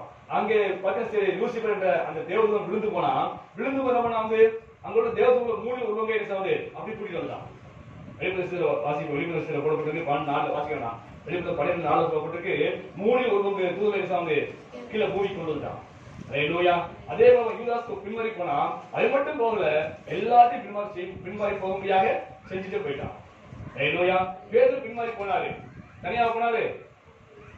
ஆனா ஏசு சொன்னாரு, நான் போயிட்டு வர வரைக்கும் என்ன செய்யாது, பல்லூர் போயிட்டு வரைக்கும் ஏசுல நினைச்சீங்க காப்பு சொன்னாரு. இப்ப என்ன பண்ணாரு? நான் மீன் பிடிக்க போறேன் சொன்ன உடனே எல்லாரும் சொன்னாங்க, நாங்களும் வரோம் சொன்னேன். எல்லாத்தையும் கொண்டு போயிட்டாரு. அல்லேலூயா. அவன் பின்மாற்றம் போறவன் தனியா போக மாட்டான், ஒரு கூட்டத்தை என்ன செய்வது, இழுத்துட்டு போயிடுவான். அல்லேலூயா.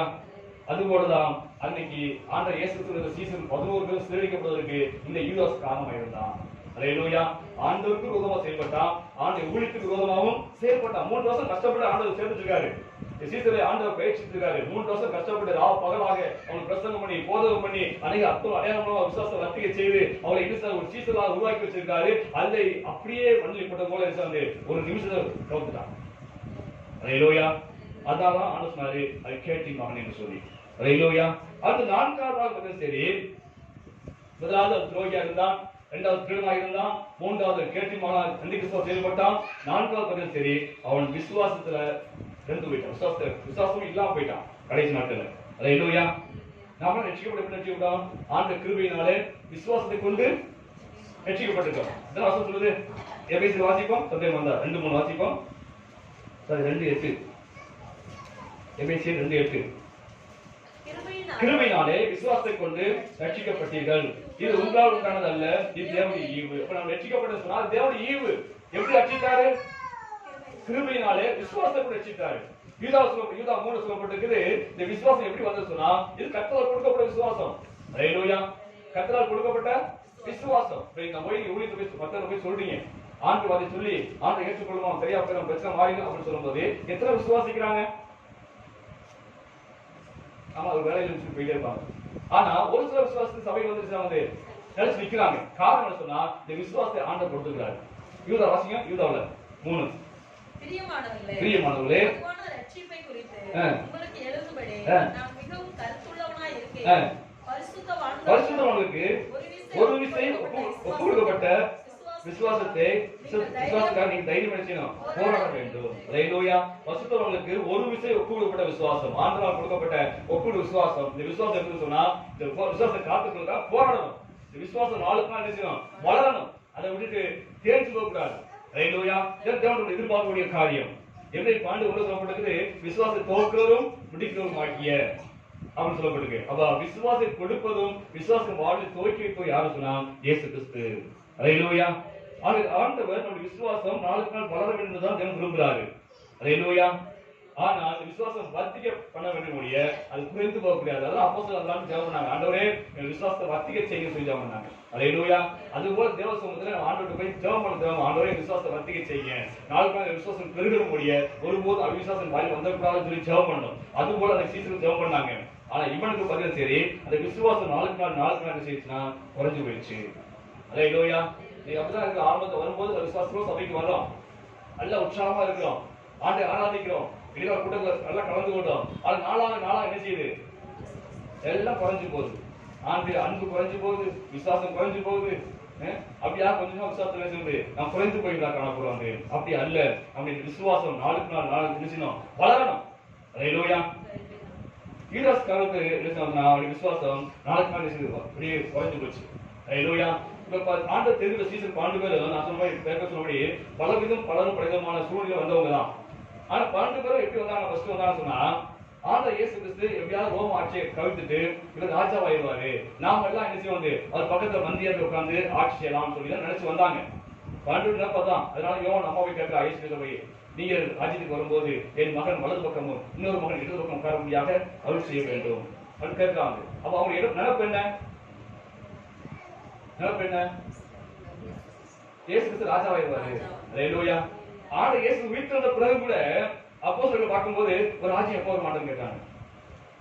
அவங்க நினைப்பு அதுதான், இயேசு ராஜாவாயிருவாரு, நம்ம எல்லாம் மனுஷன் சொன்னா பக்கத்துல மந்திரி ஆயிடுவோம் அப்படின்னு நினைச்சிட்டு வந்தாங்க ஒழிய, யாருமே ஆண்டவர் இயேசு கிறிஸ்து தேவன் என்றோ அவர் தேவனுடைய குமாரன் என்றும் விசுவாசம் இருந்தாலுமே அது வெளிப்படையாக சொல்லவும்ல, அறிக்கை செய்யவும்ல, அவர் எதிர்பார்ப்பெல்லாம் ராஜாவாயிருவார் தான் எதிர்பார்ப்பாரு. அப்படிப்பட்ட சீசனை ஆண்டு தெரிந்து கொண்டு அது சொந்தமா சத்தியம் சொல்லிக் கொடுத்து ஆண்டு வளர்த்து அது விசுவாசத்தை கொஞ்சமா வழி பிரித்தாங்க. அல்லேலூயா. நல்ல சீசனாக மாறிட்டாங்க.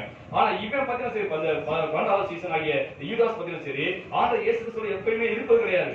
இவன் பணப்பை வச்சதுனால அங்கே ஜாமம் வாங்க போய் அது வாங்க போய் இது வாங்க போய் சொல்லி எப்பொழுதுமே இயேசு கிறிஸ்து கூடவே இருக்க மாட்டான். அல்லேலூயா. நான் ஏற்கனவே ரோம சொல்லுவேன், அடிக்கடி ரோம சொல்லுவேன்.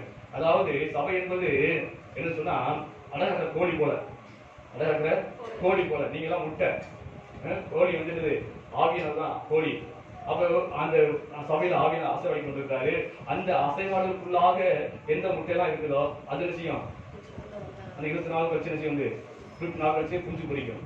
அந்த செட்டை விட்டு விலகி போய் தெரியுது முட்டை, அது என்ன செய்ய கடைசியில முட்டையா போயிடும். அது போலதான் தேவாக அசைவாடுக்குள்ளாக தேவனுடைய சபைக்குள்ளாக தேவனுடைய வார்த்தை கேட்கும்படியாக சபைக்குள்ள அடங்கி இருக்கிறவங்க பருவம் அடைஞ்சு பரலோகத்துக்கு பேசிடுவாங்க.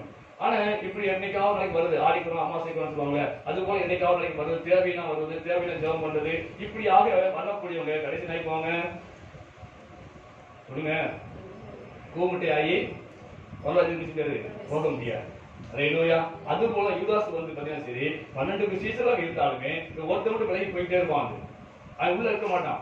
காட்டா யாரு கேட்டாங்கன்னா என்ன சொல்லுவாங்க, காரணம் அது ஆண்டு வாங்கி சொன்னாரு, இதை வாங்கி சொன்னாரு, நான் கடைக்கு போனேன், எதை போனேன், அங்க போனேன்னு சொல்லி எப்படியாவது சமாளிக்க முடியலாம். இங்க பாருங்க 11 சீசனோட சேர்ந்து ஆண்டவர் கெச்சவனோட ஜெபம் பண்ணிட்டாரு, கண்ணீரோட ஜெபம் பண்றாரு, சிந்தப்படியாக ஜெபம் பண்ணிட்டாரு. இப்ப என்ன செஞ்சாங்க இல்ல, அல்லேலூயா, ஆண்டவனுக்கு இல்ல, அப்படியாக வெளியே போயிட்டான், பேர பேச போயிட்டான். அப்படியா இயேசு கிறிஸ்துவோட இல்லாத அப்படின்னாலே இவருடைய அவங்க எல்லாம் விசுவாசத்துல வந்துட்டாங்க. ஆரம்பத்துல வரும்போது ராஜாவாயிருவாரு இயேசு, நம்மளாம் வந்து யாரும் நினைச்சு வந்தவங்க தான். ஆனா ஆண்டு வார்த்தை கேட்டு அவர் செய்த அற்புதங்களை பார்த்து உண்மையிலே தேவன் தான் என்று சொல்லி விசுவாசித்து அவங்க ஆண்டுக்குள்ள இறங்கி வந்துட்டாங்க. ஆனா இவன் ஒருத்தன் உள்ளுக அடிக்கடி வராம போனதுனாலே சத்தியத்தை அதிகமா கேட்காத அப்படின்னாலே வெளியே அலைஞ்சிருச்சு அப்படின்னாலே இவன் நினைச்ச பக்குவப்படவும் இல்லை, இவன் விசுவாசம் வளரவும் இல்லை. அல்லேலூயா. இவன் விசுவாசம் இல்லை என்று ஆண்டவர் சொல்றாரு. நான் சொல்லல, பைபிள் சொல்ற வசனம் வாசிப்போம். யோவான்ல 6ஆம் அதிகாரம் 54-56 வாசிப்போம். யோவான் 6ஆம் அதிகாரம் 54-56 வரைக்கும். என் மாம்சத்தை புசித்து என் ரத்தத்தை பானம் பண்ணுவதற்கு நல்லா கவனிங்க. என் மாம்சத்தை புசித்து ரத்தத்தை பானம் பண்ணுவதற்கு என்ன இருக்குது? பரலோகம் உண்டு. அல்லேலூயா. நித்திய ஜீவன் உண்டு. அப்ப இயேசு கிறிஸ்துவின் மாம்சத்தையும் இயேசு கிறிஸ்துவின் ரத்தத்தையும் யாரு புசிக்கிறாங்களோ அவங்களுக்கு மட்டும்தான் என்னது? பரலோகம். அல்லேலூயா. நல்லா புரிஞ்சுக்கங்க. கீழ வாசிங்க சிஸ்டர். நான் கடைசி நாளிலே எழுப்புவேன். என் மாம்சம் மெய்யான போஜனமா இருக்குது. என் ரத்தம் மெய்யான பானமா இருக்குது. என் மாம்சத்தை புசித்து என் ரத்தத்தை பானம் பண்ணுகிறவன் என்னில் நிலைத்திருக்கிறான். நான் அவனில் நிலைத்திருக்கிறேன். அதே போல அந்த யோவான்ல அதே 6ஆம் அதிகாரம் அதுவா வாசிப்போம். அவர் சீசரில் அநேகர் கேட்டபோது இது கடினமான உபதேசம், யார் இதை கேட்பார்? அவர்களை நோக்கி இது உங்களுக்கு இடரலா இருக்கிறதோ? மனுஷகுமாரன் தாம் முன்னிருந்த இடத்துக்கு அல்லேலூயா. அங்க பாத்தீங்கன்னா அநேக சீசர் வந்து இது எப்படி சம்பவிக்கும், இது எப்படி நடக்கும், அவர் மாம்சத்தை புசிக்க முடியுமா, ரத்தத்தை குடிக்க முடியுமா, அவனால குடிக்க முடியுமா, இது ஏதோ உலகிட்டு இருக்காரு என்று சொல்லி இயேசு கிறிஸ்து முறுமுறுத்தாங்க. அந்த முறுமுறுத்த கூட்டத்துல தலைவர் யார் தெரியுமா? யூதாஸ் தான். அல்லேலூயா. அது எங்க போடப்பட்டிருக்குது? இந்த 64ஆம் வாசிங்க. ஆகிலும் உங்கள் விசுவாசிகளும் சிலர் உண்டு. விசுவாசிகள் இன்னார் என்றும் தம்மை காட்டிக் கொடுப்பான் இன்னார் என்றும் ஆதி முதலாக இயேசு அறிந்திருந்தபடியால். அல்லேலூயா. விசுவாசம் பண்ண யாரு? விசுவாசம் பண்ண யாரு? யூதாஸ். அல்லேலூயா. அவன் தான் கூட தலைவரா இருந்தான். அவன் இயேசு கிறிஸ்து என் மாம்சத்தையும் ரத்தத்தையும் பானம் பண்ணாமல் நித்திய சுதந்திரிக்க முடியாதுன்னு சொன்ன வார்த்தையை விசுவாசிகள் போனது யாரு சொன்னா? இந்த யூதாஸ். அல்லேலூயா. இந்த யோவான்ல 6ஆம் அதிகாரம் முழுக்க பத்தியும் சரி திருவள்ளுவர் சொல்லப்பட்டிருக்குது. அப்போ பிப்பதி அந்த திராட்சம் குடிக்கிறது சொல்லப்பட்டிருக்குது. ஆக அதை சொல்லி சத்தியத்தை ஆண்டு விளக்கி சொல்லும் போது அதை விசுவாசியம் போனது யாரு சொன்னா? யூதாஸ் தான். அந்த முழுக்க கூட்டத்தில் அவன் ஒருத்தன் இருந்தான். வந்து அன்னையிலிருந்து விசுவாசியம் போயிட்டான். ஆனா இயேசு விசுவாசியம் உலகாரு ஏதோ பைத்தியம் பிடிச்சு போச்சுன்னு சொல்லி அவர் முழுமுற்றவனாக விசுவாசம் விலகி போனவனாக காணப்பட்டான். வந்து அல்லேலூயா. ஆக இந்த யூதாஸுக்கு கொஞ்சம் சரி கடைசி நாட்கள் விசுவாசம் இல்லாம போய்விட்டது. அல்லேலூயா. அதனாலதான் அவன் காட்டி கொடுக்கவும் துணிஞ்சு போனான். இயேசு கிறிஸ்துவை காட்டி கொடுக்கவும் துணிந்து போனான். அல்லேலூயா. ஒரு விசுவாசம் இல்ல, விசுவாசம் இல்லைன்னா அவிசுவாசி பரலோகத்தில பேசிக்க முடியாது. அல்லேலூயா. அப்படியே பாருங்க, விசுவாசத்தை போனா அவன் புறா வருது. விசுவாசு ஆண்டவர் இயேசு விசுவாசிக்க மாட்டான். அல்லேலூயா. அந்த புறா அப்படியே வந்துட்டு வருது. அப்ப ஆண்டவர் இயேசு யோதாஸ் காட்டி கொடுத்ததுக்கு இன்னொரு காரணம் உண்டு என்று வேதம் சொல்றாங்க. வேதப்படி சொல்றாங்க. அது பைபிள் இல்ல, வேதம் சொல்றாங்க. ஏன் சொல்றாங்க சொன்னா அது சொல்ற ஆதாரம் என்ன சொன்னா, ஆண்டவர் இயேசு கிறிஸ்துவை அநேக ஜனங்கள் விசுவாசித்தாங்க. விசுவாசப்படினாலே எப்படியாவது இயேசு ராஜாவாய்க்கலாம் சொல்லி அதை பிடிக்க முயற்சி பண்ணாங்க. அந்த இடத்துல இயேசு மறைந்து போனா வசனம் சொல்லுது. பாத்தீங்களா? இயேசு மறைஞ்சிட்டாரு. பிடிச்சு கொண்டு போக முயற்சி பண்றாங்க இயேசு பிடிக்கிறதுக்கு. அவங்க மறைஞ்சு போயிட்டாரு ஆண்டவர். அல்லேலூயா. இன்னொரு முறை அந்த ஆசிரியர்கள் விளையாட பண்றாங்க. ஒரு சேவல் அனுப்புறாங்க. சேவல் அனுப்பி போய் இயேசு பிடிச்சிட்டு அனுப்புறாங்க. அந்த சேவல் இயேசு பிடிக்க வந்திருக்காங்க. அந்த ஆண்டவர் இயேசு பிரசங்கம் பண்ணிட்டாரு. அந்த பிரசங்கம் பண்றதை கேட்டு அவங்க மயங்கிட்டாங்க. அந்த வசனத்தை கேட்டவனே அவங்க அப்படியே எதுக்கு வந்தவங்களுக்கு தெரியாமலே அந்த பிரசங்கத்தை ஆவான்னு கேட்டு திரும்பி கூட்டம் முடிஞ்சு திரும்பி போயிட்டாங்க. அப்ப அங்க ஆசிரியம் அங்க உள்ள வேதவாதம் கேட்கிறாங்க, எங்க இயேசு கேட்கும்போது என்ன அவர் அவ்வளவு பேசுறாரு, அவரா போய் சொன்னீங்க அப்படின்னா நீ வஞ்சிக்கப்பட்டாயா என்று கேட்கிறாங்க. அல்லேலூயா. அப்ப அந்த அளவுக்கு ஆண்டவர் இயேசு கிறிஸ்துவின் பிரசங்கத்தை கேட்டு அவங்க அந்த வழியை மறந்துட்டு அவங்க அப்படி மெய் வந்துட்டாங்க. அப்ப ஆண்டவர் இயேசு கிறிஸ்துவை யாராலும் பிடிக்க முடியாது, அவர் மறைஞ்சிருவாரு, அவரு பிரசவத்தை கேட்டா அவங்க மயங்கி போயிடுவாங்க, யாராலும் பிடிக்க முடியாது என்று சொல்லி ஒரு தைரியம், ஒரு நம்பிக்கை யூதாஸுக்கு இருந்தது என்று வேதப்படி சொல்றாங்க. இதை வச்சு சொல்றாங்க, 2 வருஷத்தை வச்சு சொல்றாங்க. அல்லேலூயா. இதனாலதான் காட்டி கொடுத்தான்னு சொல்றாங்க. இயேசு கிறிஸ்துவை காட்டி கொடுத்தா கண்டிப்பா யாருமே அவரை பிடிக்க முடியாது. அல்லேலூயா. பிடிச்சா பிடிச்சுக்கிட்டோம். நமக்கு என்ன இருக்குது? 30 வெள்ளிக்காசு இருந்துச்சு, நமக்கு லாபம். இயேசு பிடிக்க முடியாது, ஆனா எனக்கு என்ன இருக்குது? 30 வெள்ளிக்காசு இருந்துச்சு. லாபம் எனக்கு அப்படின்னு சொல்லி அப்படி ஒரு சிந்தனையில தான் அவன் காட்டி கொடுத்தான்னு சொல்லி சில வேத பண்டிதர்கள் சொல்றாங்க. அதுக்கு ஆதாரமாக வேதவசனம் சொல்றாங்க வந்து. அல்லேலூயா. ஆனா இயேசு கிறிஸ்து காட்டி கொடுக்கப்பட்டு அவர் மரண ஆக்கிகளால் தீர்க்கப்பட்டான்னு சொன்ன உடனே அவன் மனஸ்தாபப்படுறான், வேதனைப்படுறான். குற்றவாளத்தை காட்டி கொடுத்துட்டேனே சொல்லி வேதனைப்படுறாங்க. இதை வச்சுதான் சொல்றாங்க. உண்மையே காட்டி கொடுத்தான்னு சொன்னா கண்டிப்பா வேதனைப்படுத்த மாட்டான். ஆனா இவன் விளையாட்டாக அதை பிடிக்க முடியாது என்ற தைரியத்தை காட்டி கொடுத்தோம்னாலே இவன் ஆண்டவராக இயேசுக்கு மரண ஆக்கிகளால் தீர்க்கப்பட்டான்னு சொன்ன உடனே வேதனைப்படுறான். அப்ப உண்மையிலேயே வந்து மனசார காட்டி கொடுக்கல என்று சொல்லி சில வேதம் பற்றி சொல்றாங்க. அல்லேலூயா. இதுக்கு வேதத்தை ஆதாரம் இல்ல, இது 2 வசனத்தையும் சொல்றாங்க. அல்லேலூயா. ஆக ஆண்டவர் இயேசு கிறிஸ்துவை இவன் விசுவாசிக்கவில்லை. ஆண்டவர் இயேசு சொன்ன அந்த சத்தியத்தை இவன் விசுவாசிக்கவில்லை. இன்னைக்கு அப்படிதான் வாழ்ந்து கொண்டிருக்கிறோம். நம்ம சபையில் இருக்கக்கூடிய எத்தனை பேர் இன்னைக்கு திருவந்திருக்காம போயிட்டோம். அது விசுவாசிக்கிறீங்களா? நான் இந்த மாசத்துல திருவந்திருக்காம போறேனே, இயேசு மாம்சத்தையும் அவர் ரத்தத்தையும் பானம் பண்ணாம போறேனே, இந்த மாசத்துல எனக்கு சாவு வந்துச்சுன்னா நான் பரலோகம் போக முடியாது, இந்த இயேசு வருகின்ற பரலோகம் போக முடியாது. விசுவாசம் இல்ல. இந்த மாசத்துல அடுத்த மாசம் அப்படின்னு சொல்லி நம்ம அலட்சியமா இருக்க முடியும். சத்தியத்தை விசுவாசிக்கல. அல்லேலூயா. சத்தியம் விசுவாசிக்கல. நீ என்னதான் ஆண்டவர் கொடுத்தாலும் சரி, நீ என்னதான் ஆலயத்தை கட்டி கொடுத்தாலும் சரி, உண்மையிலே ஆண்டவர் வசனத்துக்கு கீழ்ப்படிந்து இந்த ஆண்டுடைய மாம்சத்தையும் ரத்தத்தையும் பானம் பண்ணாமல் இருந்தால் பரலோகத்தில் பிரவேசிக்க முடியாது. உடனே சொல்லுவாங்க, அது கல்யாணம் போகலையா, கல்யாணம் போகலையா. கல்யாணம் நேரம் இல்ல, அந்த சாவு விளிம்புல இருக்கிறான். அவன் இறங்கி ஆசை இருக்க முடியாது, திரும்ப இருக்க முடியாது. அப்படிப்பட்ட இடம் உங்களுக்கு இல்லையே. அப்படியே சாவு விளிம்புல இருக்கிறோம். அவங்க எல்லாம் சுதந்திர வேலை பார்க்கணும், செய்யணும், போற வர நடமாடுறோம் இல்லையா? அப்ப ஏன் இந்த காலத்தை வீணாக்கி கொண்டு இருக்கிறீங்க? அல்லேலூயா. இது சத்தியம், இது மாறாத உண்மை. அன்னைக்கு அவனுக்கு விசுவாசம் இல்ல, அதுல வந்து பங்கெடுத்து முறுமுறுத்து கொண்டு இருந்தாங்க. அல்லேலூயா. ஆக விசுவாசம் இல்லாமல் போறதும் பாவம் தான்.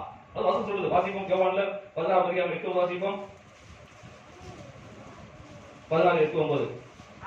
அவர் வந்து பாவத்தை குறித்தும் நீதியை குறித்தும் நியாயத்தை குறித்தும் உலகத்தை கண்டித்து வருத்துவார். அவர்களை விசுவாசியபடினாலே பாவத்தை குறித்து. விசுவாசம் இல்லாம போனாலே என்னது? பாவம். அல்லேலூயா. அவ ஆண்டவருடைய சொன்ன வார்த்தையில் விசுவாசம் வைக்காமல் அந்த வார்த்தையை அசைப்பினாலே அது பாவம். அல்லேலூயா. அதுக்கு அடுத்தபடியா சரி, ஆண்டவர் இயேசு கிறிஸ்துவை காட்டி அவங்க பிடிப்பதற்கு வழிகாட்டியா இருந்தாங்க. வாசிக்கும். அப்போஸ்தலர் வாசிப்போம். 1 வாசிப்போம்.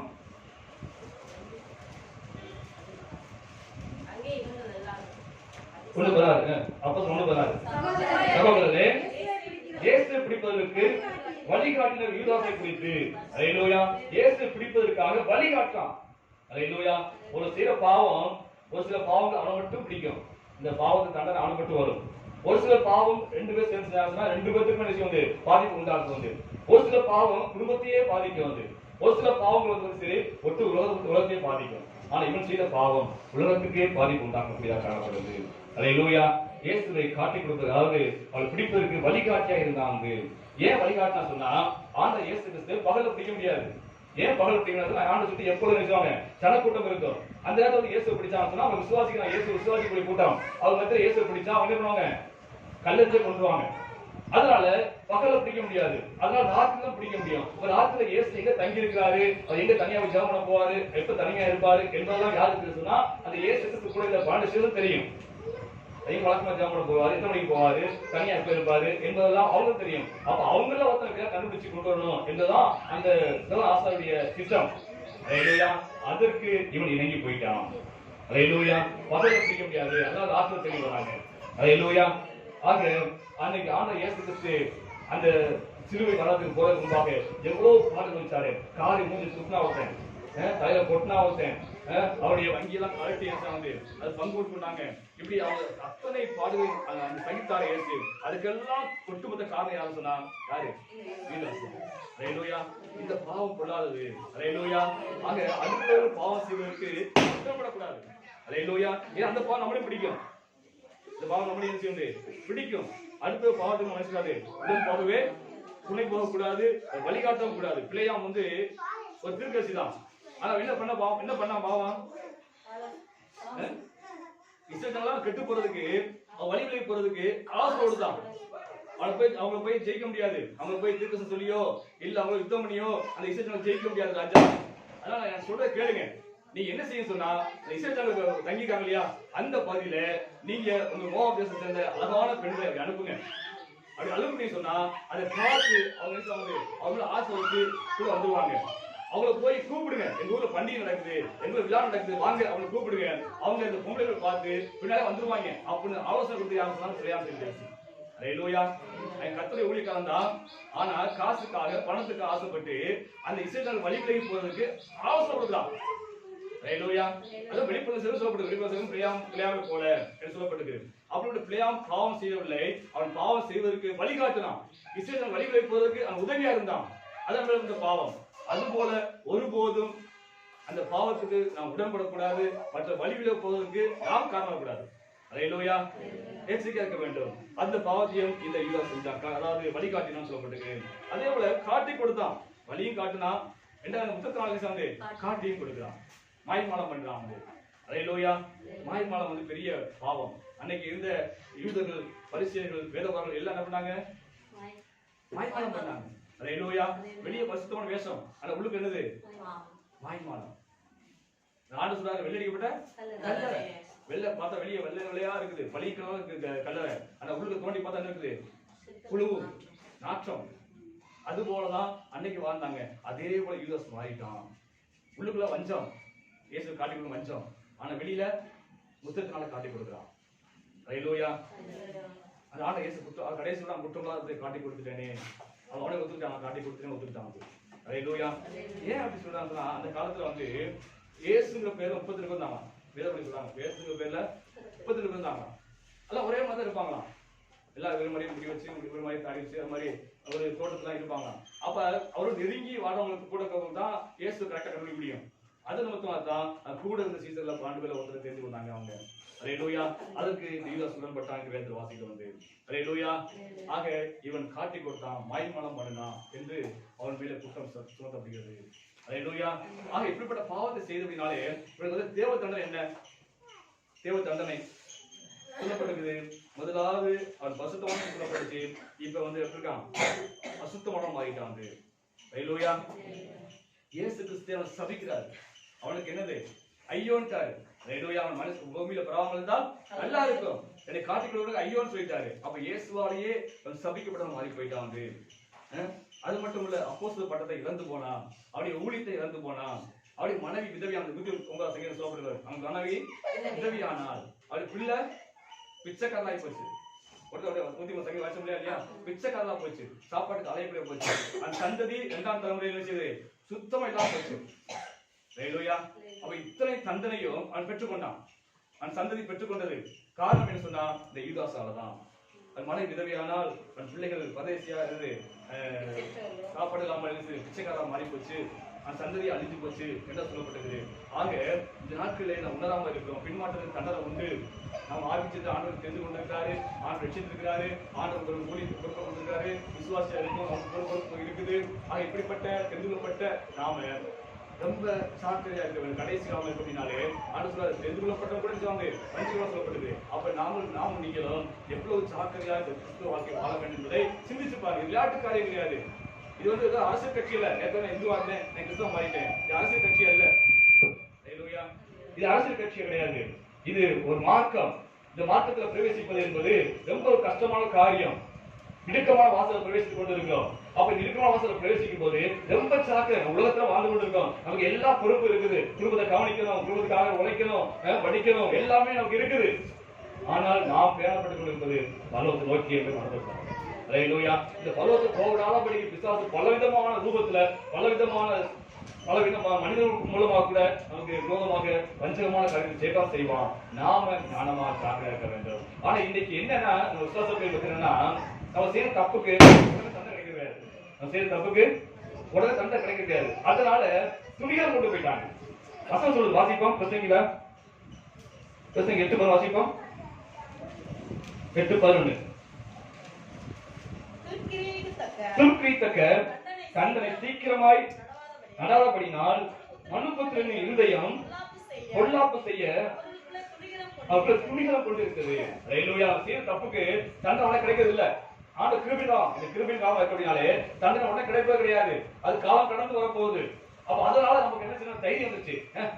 நம்ம செஞ்ச பாத்து தண்டனை ஆண்டவர் மனுஷன்ல அப்படின்னு சொல்லி துணிகளை கொண்டு துணிகரமா பாவம் செய்ய ஆரம்பிக்கிறோம். ஆனா எல்லாவற்றும் சேர்ந்து ஒரு நாள் தண்டனை உண்டு என்பதை நாம் மறந்துவிடக்கூடாது. ஹல்லேலூயா. ஆண்டவர் நியாயம் விசாரிப்பாரு. விசாரிக்கும் போது நாம் எல்லாவற்றுக்கும் கணக்கு கொடுக்க வேண்டும். அல்லேலூயா. அப்ப ஆண்டவர் நமக்கு நியாயத்தை செய்யாதபடிக்கு நாம என்ன செய்யணும்? இன்னைக்கு ஜாக்கிரதையாக ஞானமாக இருக்க வேண்டும். அல்லேலூயா. தேவனால் தெரிந்துகொள்ளப்பட்ட அந்த சீசனே விழுந்து போனான்னு சொன்னா நாம ஏமாற்றம் நினைச்சு பாருங்க.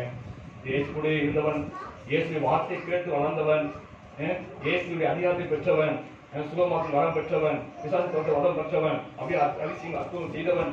அப்படிப்பட்ட இயேசு கூட 3 வருஷம் சாப்பிட்டு 3 வருஷம் அவங்களை தூங்கி அவருடைய பழகி அவர் நெருக்கமா இருந்து நம்பிக்கைக்குள்ளா இருந்தவனே விழுந்து போனா சொன்னா நீங்கள் நானும் ஏமாற்றம். இது யூதாசுடைய வாழ்க்கை அவர் பலத்தை எச்சரிப்பா இருக்குது. ஞானமான கிறிஸ்துக்கள் ஜீவிக்க நம்மை அர்ப்பணித்து தேவணும். ஹல்லேலூயா.